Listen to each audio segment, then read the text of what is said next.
Pemirsa, kita akan memasuki kabar Nampan-Nambayan. Anggota DPRD Banjarmasin berjanji akan terus bersinergi bersama Pemko Banjarmasin dalam menanggulangi persoalan pembangunan infrastruktur yang dinilai masih belum sepenuhnya merata di kota Seribu Sungai. Program tata kota termasuk penanganan drainase, sungai, wan jalan harus menjadi perhatian utama yang lebih baik. Mungkin itu untuk Anggota DPRD Banjarmasin berjanji akan terus bersinergi bersama Pemko Banjarmasin dalam menanggulangi persoalan pembangunan infrastruktur yang dinilai masih belum sepenuhnya merata di kota Seribu Sungai ini. Untuk mewujudkan permasalahan tersebut, maka Komisi 3 melakukan rapat dengan Dinas PUPR Banjarmasin Baisukan Senin 7 Oktober 2019.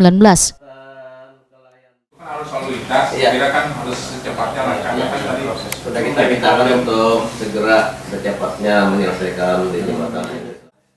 Ketua Komisi 3 DPRD Banjarmasin Muhammad Isnaini, Wahitakoni Prima TV memadahkan bila rapat kerja bersama Dinas PUPR Banjarmasin ini terkait evaluasi tata ruang Banjarmasin termasuk serapan anggaran pembangunan. Menurut Partai Gerindra ini bahwa kondisi etalase kota Seribu Sungai ini memang perlu ditata dengan profesional. Program tata kota termasuk penanganan drainase, sungai, wan jalan. 3 hal menunjang pembangunan ini, ujar Muhammad Isnaini, harus menjadi perhatian utama yang lebih baik.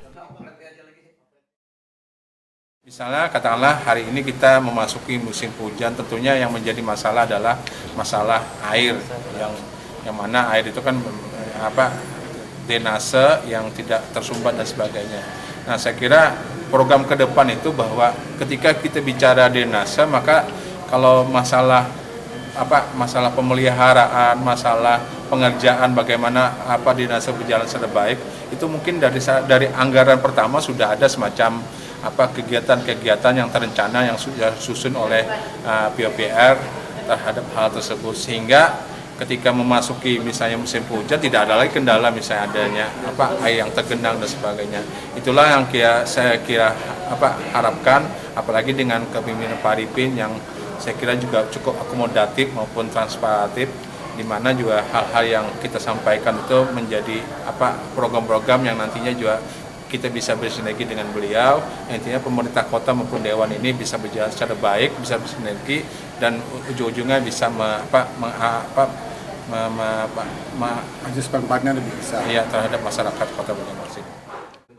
Anggota Komisi 3 DPRD Banjarmasin, Sukrowardi, menyatakan bila Komisi 3 merasa optimis anggaran yang telah disiapkan pemerintah kota dapat terserap sepenuhnya di akhir tahun ini, termasuk proyek pembangunan melalui Dinas PUPR Banjarmasin bisa dikerjakan dengan baik, nangkaya pembangunan trotoar di Jalan Ahmad Yani. Politisi Partai Golkar ini pun menegaskan di tengah kota nangkaya di Jalan Ahmad Yani nang di kiri kanannya terdapat sungai namun sempit, perlu mendapat perhatian seberatan pihak. Lantaran bila hari hujan sedangkan banyu di sungai dalam keadaan pasang, maka harus dipikirkan cara pembuangan banyunya. Sukrowardi berharap drainase yang mengelilingi hampir di seluruh Banjarmasin ini harus bisa terjaga dengan baik. Jangan sampai ketika hujan turun, genangan banyu terlihat di mana-mana, sehingga akan merusak sudut pandang warga yang terkenal dengan kota Seribu Sungai ini. Bagaimana kita memapping masalah itu menjadi tanggung jawab siapa? Kalau dari tanggung jawab Pemko terus gak akan mungkin, karena itu ada jalan provinsi dan ada jalan nasional. Makanya dibangunlah sinergi itu supaya problem itu terurai. Tidak hanya tanggung jawab Pemko aja yang menjadi dasar problem masalah. Nah, seperti kata ketua tadi kan, bagaimana misalnya jalan-jalan protokol yang selalu menjadi problem ketika drainase macet, padahal itu potret kota kan. Oleh sebab itu kata ketua tadi bahwa sudahnya terjadwal dan program, jadi tidak ada alasan untuk bahwa itu hanya sekedar kendala yang selalu kendala, karena itu problemnya. Sementara itu, Kepala Dinas PUPR Banjarmasin Arifin Nur meyakini bila anggaran akan terserap sepenuhnya di akhir tahun 2019. Walaupun hingga bulan September baru terserap 38% dari total anggaran sebesar 247 miliar rupiah. Arifin Nur berjanji akan bersinergi dan melakukan identifikasi terhadap seluruh permasalahan pembangunan. Dinas Pekerjaan Umum pun sebagai mitra mereka, kita ingin mengidentifikasi seluruh permasalahan infrastruktur, baik itu jalan, jembatan, drainase, sungai, penerangan jalan umum, nah kemudian keciptakaryaan, ini harus diidentifikasi kesemuaan. Jadi ada satu kesepakatan bahwa ini yang prioritas mana nih? Nah, jadi ada paradigma yang kita bangun gitu. Jangan sampai nanti apa yang menjadi musrenbang itu puluhan tahun masyarakat merana menunggu tuh tanpa ada satu kejelasan kapan dilaksanakan. Apa namanya pokir tadi apa teman? Ya pokir-pokir itu adalah pokok-pokok pikiran, Iya, pokok pikiran yang memang menjadi kewenangan anggota dewan. Nah, untuk menyampaikan itu kepada eksekutif. Ya kan ini ada rasanya Pak Wali Sumanto Iya. membuka apa ngarannya? Iya.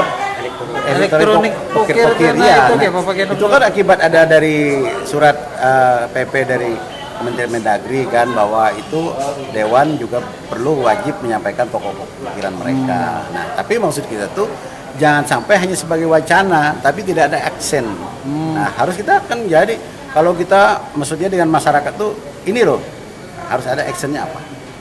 Nah, tapi juga saya bilang itu anggaran. Tadi kan saya juga berharap bahwa pemerintah pusat juga harus bijaksana. Jadi jangan hanya sampai selama ini anggaran APBD kita di provinsi dan kabupaten kota itu terlalu minimum gitu. Nah, harus disesuaikan.